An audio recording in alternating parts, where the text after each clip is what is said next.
Okay hello, तो अब आ गए हम इस चैप्टर के सबसे मेन पार्ट पे, कह सकते हो जो सबसे इंपॉर्टेंट पार्ट होता है ना इस पूरे चैप्टर का।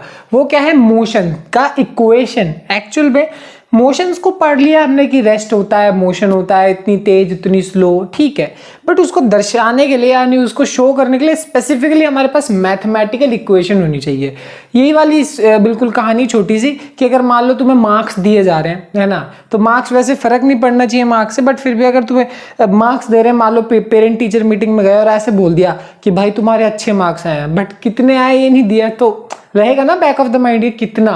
वही चीज है कि बस मैंने बोल दिया कोई तेज चल रही है, कोई स्लो चल रही है, या कुछ भी मोशन के रिस्पेक्ट में, पर वो क्या एक्चुअल नंबर जुड़ा हुआ है उसके साथ वो नहीं पता। तो वो जो नंबर है ना, उस नंबर की बात अब हम करेंगे इक्वेशंस ऑफ मोशन में। तो सबसे पहले हम इक्वेशंस ऑफ मोशन को डिराइव कर लेते हैं। डिराइव करने का मतलब है अभी मुझे फॉर्मूला पता नहीं है कि फॉर्मूला क्या होगा। हमारे पास 3 इक्वेशन ऑफ मोशन है अभी 9th क्लास के लिए। 3 इक्वेशन ऑफ मोशन है, बस उनको पढ़ेंगे और उनको पढ़ के डिराइव करना सीखेंगे, ठीक है। अब यहाँ पे देखो, ये है वेलोसिटी टाइम का सिंपल सा एक ग्राफ है। अब इस ग्राफ से हमें निकालना है, मैं वेलोसिटी टाइम ग्राफ तुम्हें बहुत अच्छे से बता चुका हूँ इतने सारे केसेस में। यहाँ पे तुम देख सकते हो ये ग्राफ अगर ऊपर जा रहा है, तो ये ग्राफ अगर ऊपर जा रहा है तो ये पक्का ये चीज कह रहा होगा कि एक्सेलरेशन की वैल्यू क्या है? कांस्टेंट है।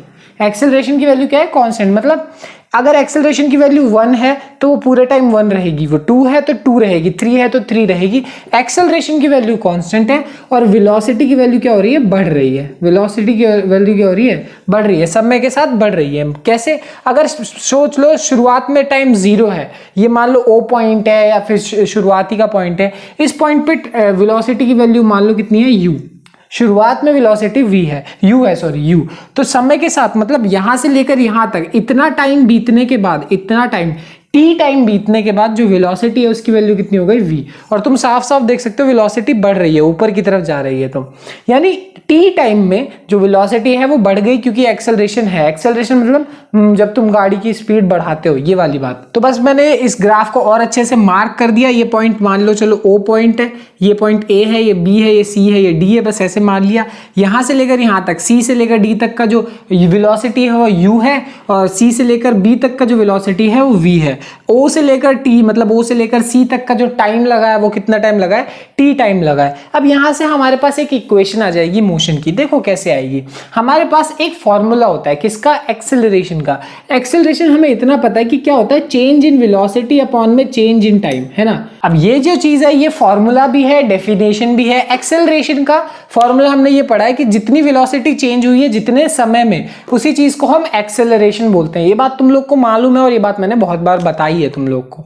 अब यहाँ पे इस चीज को अगर हम डिराइव कर मतलब इस चीज के मदद से अगर कुछ करेंगे तो बड़ी आसानी से कर सकते हैं। तुम जरा चेंज इन वेलोसिटी देखो। चेंज इन वेलोसिटी मतलब final minus initial. Finally velocity कितनी है? यहां से लेकर यहां तक, यहां से लेकर यहां तक, सी से लेकर बी तक, ठीक है, सी से लेकर बी तक, बिल्कुल। और इनिशियली वेलोसिटी कहां से है कहां तक है? सी से लेकर डी तक, ठीक है। तो कहां से कहां तक? सी से लेकर डी तक, ओके।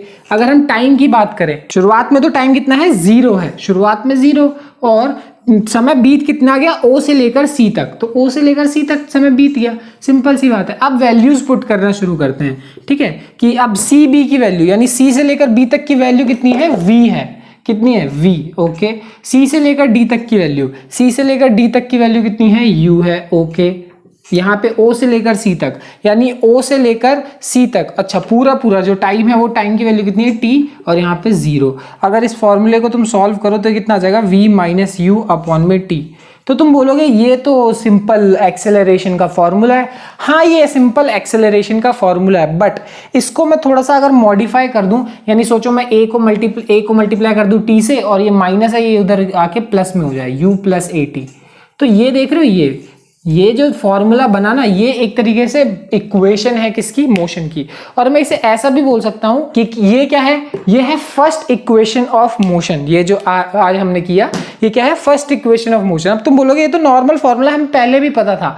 हाँ, तुम्हें पता था। ये मॉडिफाइड फॉर्म ऐसा भी कह सकते हो। और तुम मानो ना मानो, ये जो फॉर्मूला बना ना, ये अपने आप में बहुत ही डिफरेंट है, बहुत ही ज्यादा डिफरेंट है इस वाली चीज से। मतलब अगर जब तुम इसके न्यूमेरिकल करने बैठोगे ना, तब तुम्हें एक डिफरेंस समझ में आएगा। क्योंकि यहाँ देखो, जब इस फॉर्मूले को लेके चलते हो, तुम इस फॉर्मूले को लेके चलते हो तो तुम्हारी अप्रोच होती है एक्सेलरेशन की, इस फॉर्मूले को लेके चलोगे तो तुम्हारी अप्रोच होगी वेलोसिटी की। और इस पूरी कहानी में हमने एक चीज और भी देखी है कि एक्सेलरेशन की वैल्यू क्या है, कांस्टेंट है। बट ये सारी कहानी ना तुम्हें अभी लग रही होगी बहुत छोटी, और ये माना भी कि ये छोटी भी, क्योंकि ये फर्स्ट इक्वेशन है।